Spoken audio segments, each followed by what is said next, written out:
नमस्कार, आप देख रहे हैं SR अशोकनगर और मैं हूं आपका सत्येंद्र भदौरिया। और इस समय हम खड़े हैं अशोकनगर के सरकारी खाद वितरण केंद्र पर। मेरे पीछे जो आप देख रहे हैं वो भीड़ खाद लेने के लिए आई है। ये वो छोटे किसान हैं जिनको आगामी 2 माह के बाद में मक्का या दूसरी फसल बोना है और उसकी तैयारियों के लिए अभी से खाद की जो है तैयारी में लग गए हैं, उसको लेने के लिए लग गए हैं। कल जैसे ही रैक आता है 2 दिन की छुट्टी के बाद ये केंद्र खुलता है तो किसानों का यहाँ हुजूम उमड़ चुका है। कल रात से ही किसानों का यहाँ आना शुरू हो गया था। पूरी रात पर्ची और टोकन के लिए किसान यहाँ रहे हैं। प्रशासन ने करीब 3000 किसानों को आज पर्ची वितरित की और साथ ही ये व्यवस्था भी बनाई है कि आज शुरू के 1000 जो लोग हैं या जो किसान हैं सिर्फ उन्हीं को खाद वितरित किया जाएगा। शेष 1000 को कल और उसके बाद अलग अलग 3 दिन में ये वितरण प्रणाली होगी। यहाँ की अगर व्यवस्थाएँ करें तो कई बार यहाँ शोरगुल हुए हैं, हुआ हुए हैं, कई बार तमाम सारी स्थितियाँ बिगड़ी हैं, प्रशासन को संभालना मुश्किल पड़ा है। इसके मद्देनज़र आज प्रशासन ने एहतियात बरता है। पार्किंग के लिए अलग से व्यवस्था करनी पड़ी है। जो पुराना SP ऑफिस है उसमें पार्किंग के लिए वाहनों को खड़ा कर दिया गया है। इसका जो मेन गेट है वो वाहनों के लिए बंद कर दिया गया है। इसके अलावा तमाम अलग अलग स्थानों पर बैनर और बोर्ड लगा दिए गए हैं। किसानों को कम से कम इन चीज़ों की ज़रूरत पड़ेगी, जिसमें किताब होती है, आधार कार्ड होते हैं और दूसरी चीज़ें, जिसके बाद ये वितरण किया जाए। इस समय आप जो पीछे के दृश्य देख रहे हैं वो 4 अलग अलग स्थानों पर ढाई जो किसानों की लाइन लगाने की बात हो रही थी, जिसमें 200 या 300 किसानों को लगाया जा रहा था, जिनकी पर्ची काटी जा रही है, नगद भुगतान लिया जा रहा है और उसके बाद खाद वितरण की व्यवस्था की है। अब इस पूरी की पूरी व्यवस्था जो होती है ये विपणन संघ के द्वारा या कृषि विभाग से जुड़े जो दूसरे जो सिस्टम है उनके लोगों के द्वारा करना पड़ता है। सामान्यतः ये बहुत रूटीन में होने वाली प्रक्रिया है, मगर आज जब खाद वितरण की बात आती है और किसी तरह की समस्या ना हो उसके लिए प्रशासन एहतियात पर है। SDO लेवल के अधिकारी यहाँ बैठे हुए हैं, SDM खुद बैठे हैं। इसके अलावा कई सारे पटवारियों की ड्यूटी लगाई गई है, कृषि विभाग के अधिकारी यहाँ बैठे हैं। इसके अलावा भी और दीगर जो व्यवस्थाएं संभालने के लिए लोग हैं। अकेले पुलिस के भी बताए जा रहे हैं 50-60 जवानों को पूरी व्यवस्था, जिसमें पार्किंग आसपास की चीज़ें उनके लिए कराए। मगर किसान इस मामले में इतने उतावले हैं कि वो 2-3-4 कट्टे फसल के लिए जो खाद लेना है उसके लिए 2-2, 3-3 दिन परेशान हो रहे हैं। तो एक बड़ी समस्या इसमें मांग और आपूर्ति को लेकर कृषि विभाग के अधिकारियों से जब बात करते हैं तो वो इस मांग और आपूर्ति को स्पष्टता बता भी रहे हैं कि जितनी मांग इस समय किसानों को है उसकी तुलना में यहाँ पर आपूर्ति बहुत कम हो रही है। मुकेश रघुवंशी जो कृषि विभाग के अधिकारी उन्होंने इस मुद्दे को लेकर बताया भी है। जरा उनकी भी सुन लेते हैं कि क्या वो इस पूरी चीज़ को लेकर कह रहे हैं। किसान इस समय खाद के लिए लाइन में लगे हुए हैं, तो हम देख रहे हैं कि पिछले लगातार कुछ दिनों से लाइन बनी है वितरण के लिए। तो कितनी डिमांड है और अभी तक आप कितना सप्लाई कर चुके हैं? अपने यहाँ क्या है, किसान की मानसिकता ये है कि वो DAP खाद लेना चाहता है और इस बार मक्का का एरिया लगभग 1.5 लाख हेक्टेयर में होने की संभावना है और किसान ये समझ रहा है कि DAP खाद से ही मक्का की फसल अच्छी होती है, जबकि ग्रेमनीकुल की फसल है मक्का और ग्रेमनीकुल में 12-32-16 जो अपने पास खाद है वो पर्याप्त है, लेकिन किसान DAP लेना चाहता है। अभी तक हम लगभग 1200 MT DAP प्राप्त कर चुके हैं और वो वितरण चल रहा है। आज भी हमें 500 MT मिला था। 500 MT के विरुद्ध में आज लगभग 3000 टोकन वितरण किए गए हैं। तो कुछ लोगों को आज, कुछ लोगों को कल। तो जिनको जैसे आज 3000 टोकन बांट दिए तो कल टोकन नहीं बटेंगे? कल टोकन नहीं बटेंगे। इन्हीं लोगों को 1000 पर डे जो एक किसान को किस मान से जो है खाद अपन 1 हेक्टेयर पे 2 बोरी, 2 हेक्टेयर पे 4 बोरी और 3 हेक्टेयर या अधिकतम 6 बोरी। तो उसके लिए खेती की किताब वगैरह देखी, खेती की किताब, आधार कार्ड उसी का होना चाहिए, उसी के परिवार का होना चाहिए, पिताजी का, माताजी का, पत्नी का। इसके अलावा तो ऐसा नहीं है कि कोई किसी की भी किताब लेके जाए और वो ले जाए। तो कितनी मांग आप लोगों ने अभी तक डिमांड के तौर पर भेजी है? जो है अपन ने एक अनुमानित रकबा कैलकुलेट किया था, तो उस हिसाब से अपन ने मांग भेजी है और उसके विरुद्ध अपन को 2 रैक 12-32-16 चंबल फर्टिलाइजर की मिल चुकी हैं। 1 रैक कल और आने की संभावना है। DAP की भी अपन मांग कर रहे हैं। अगर प्रशासन चाहेगा तो हो सकता है कि DAP भी उपलब्ध हो जाए। मतलब मेट्रिक टन में अगर देखा जाए तो लगभग कितने की, जैसे 1.5 लाख मेट्रिक, 1.5 लाख बीघा या 1.5 लाख हेक्टेयर में कितना मांग आप करें सरकार से? लगभग 70,000 मेट्रिक टन अपन को खाद चाहिए अभी गर्मी में। उसमें से कितना आ चुका है? अभी अपने पास 1200-1500 मेट्रिक टन DAP आ गया है और 700 और 714। अभी तो मक्का की फसल बोने में लगभग 2 महीने हैं। 2 महीने में अपन व्यवस्था कर रहे हैं। जैसे किसान भाई ना घबराएं, तो जैसे जैसे खाद उपलब्ध होता जाएगा उपलब्धता अच्छा, कुछ किसान कालाबाजारी का भी आरोप लगा रहे हैं, जितनी मात्रा आ रही है किसानों को बट कम रहा है, जो सरकारी गोदामों से जाने वाला खाद निजी दुकानों पर मिल रहा है, इस तरह के भी आरोप हैं।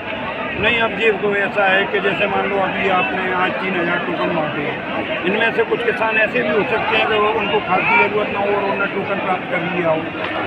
लेकिन अपना प्रयास ये है कि 10,890 कट्टे आएँ और अपन 4 बैग के एवरेज से ही माने तो 12,000 3,000 के हिसाब से 12,000 कट्टे बट रहे हैं। तो जो किसान जिस तरह से आप बता रहे हैं कि अभी तक टोटल जो आया है हमारे पास में, तो पूरा वही वितरण हुआ है कि कुछ स्टॉक में बचा है या कुछ अलग जगह भी दिया गया है, सोसाइटी या नहीं, सोसाइटी वगैरह को नहीं दिया है, प्राइवेट को भी अलग गया है अपने बजट के अलावा। जैसे IPL की रैक आती है, जब IPL के डीलर है, NFL की रैक आती है जब NFL के डीलर है, और PPL की है ये रैक, तो PPL के जो डीलर हैं उनको लगभग 180 मीट्रिक टन उनको भी मिला है, तो उसमें से प्राइवेट में भी दे रहे हैं। मुद्दा ये है कि जिस तरह से ये खाद वितरण का मामला है, भले ही अभी 2 माह इस फसल को होने में है, मगर किसानों को ये लगता है कि DAP फसल को ये जो जरूरी खाद है अगर नहीं मिला तो फसल कम होगी और ज़्यादा किसान जो तैयारी कर रहे हैं, ऐसे में इसकी मांग भी बढ़ रही है। प्रशासन के लिए एक बड़ी चुनौती है, क्योंकि यहाँ के किसानों की जो एक मानसिकता बनी हुई है कि खाद में जो DAP की वैरायटी है, जो जिनस वो उसी पर काम कर रहे हैं और उसी को लेना चाह रहे हैं। दूसरी चीज़ों के लिए किसान अभी भी तैयार नहीं है, जो खाद है या नैनो चीज़ें हैं उन पर जो है जागरूकता किसानों के बीच में नहीं है, तो इस वजह से भी ये दिक्कत है। मगर इन सारी चीज़ों के बीच में एक और बड़ी बात पहले किसान से जुड़े जो संगठनों के लोग और कांग्रेस भी बात कर चुकी है, उनका कहना है कि कालाबाजारी इस मामले में की जा रही है। यहाँ का खाद या तो बड़े किसानों को दिया जा रहा है या फिर जो है प्राइवेट गोदामों पे या प्राइवेट लोगों को पर भी जा रहा है, तो ये गंभीर आरोप है, इस पर भी जो है प्रशासन को ध्यान देना चाहिए। तो सबसे बड़ी बात है कि अशोकनगर जो कृषि प्रधान जिला है, यहाँ किसानों को अगर 2-4 कट्टी खाद के लिए इस तरह से परेशान होना पड़ रहा है, तो ये अपने आप में एक बड़ी समस्या है। मगर किसान भी इस बात को अभी समझने के लिए तैयार नहीं है कि नए दौर के समय के हिसाब से DAP को और दूसरी चीज़ों को भी समझना पड़ेगा। साथ ही जो व्यवस्थाएं बनाने में उनकी मदद हो सकती है, उसमें भी कई बार किसानों की तरफ से आप देख रहे होंगे कई ऐसे दृश्य थे जिसमें भगदड़ मचा रहे हैं या धक्का मुक्की कर रहे हैं, तो इससे भी बचना होगा। तो खाद एक बड़ा संकट है इस समय अशोकनगर के लिए, और इस पर हमारी खास पेशकश ये थी। अगली चीज़ों के लिए फिर आपकी बीच में रहेगी। कब पर्ची कब लगी? पर्ची सुबह 7 बजे। पर्ची की लाइन 11 बजे से लाइन बनाई थी, यही मच्छरों से कबे यही 7 बजे पर्ची मिली। पर्ची के बाद हमें गेट से बाहर कर दिए गए और फिर देख लो डंडा मारकर भूखे प्यासे। कितने लोगों की बोला है? कितने? अभी बोला है 2500 को कूपन दे दिए और बोल रहे हैं 1000 को दे पाएंगे। रात के 12 बजे था, रात सुबह से लगे और 12 बजे तक, रात के 11 बजे से पानी पिए। कितना जो है मिलेगा आपको? जो है 2 बोरी 4 बोरी बस। क्या कितनी बड़ी किताब हो, क्या 6 कट्टी दे रहे हैं, लेकिन 15 बीघा यूरिया नहीं दे रहे, वो भी साथ में अभी DAP दे रहे हैं, यूरिया दोबारा लगना पड़ेगी। मर गए ऐसी शासन से तो वैसे ही अच्छे भाजपा एक वोट था, एक वोट तो और फिर भी मार दी हमें। किसान की दुर्दशा बहुत बुरी है। गोदाम बंद करो, लगा लिए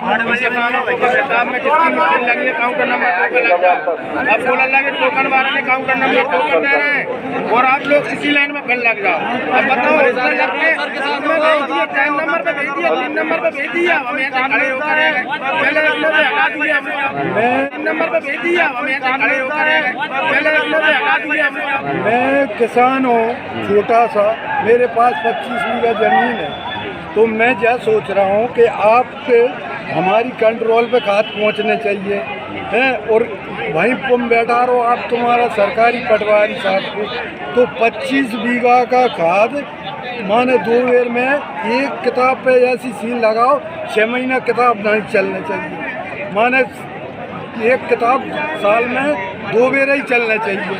और आपके जो हिसाब से दे रहा है सरकारी रेट से वो बराबर कंट्रोल में है कि गेहूं। मतलब आप ये कह रहे हैं कि जब 25 बीघा जमीन है और 10 किलो बीघा के हिसाब से दे रहे हैं बराबर, तो 2.5 कुंटल जो है आपको जो है एक बार साल भर में कहीं दे दो, 2 बार में 2 बार वो सील लगाई जाए किताब पे, बस 6 महीने दोबारा भी न चले, हम भी दोबारा न ले पाए, मतलब जितनी जरूरत है उतना मिल जाए। तो आपके हिसाब से दो तो सबको तो मिलेगा, ब्लैकमेलिंग के इसमें क्या लग रहा है कि ब्लैकमेलिंग हो रही है? पिछली बार ब्लैकमेलिंग हुई है था, पिछले टोकन थे हमारे पास, पिछले टोकन को आज ले फिर रहे हैं हम साहब, मिला ही नहीं रहा पिछले टोकन। एक दिन बांटा था और कहीं दूसरे दिन मिलेगा, दूसरे दिन रात को ब्लैकमेलिंग कर दी। आपको लग रहा है किसानों का जो खाद है वो ब्लैकमेल हुआ है सर, हमारे गांव में पहुंचा है, हमारे गांव में पहुंचा है, रात को पहुंचा है, 2000 रुपये कट्टे दे रहे हैं, रात को पहुंचा है हमारे गांव में, टलावरी भर भर कर पहुंचा है हमारे गाँव। कहाँ पर? बहुत काफी है, हमारे गाँव महतपुर में पहुंचा है।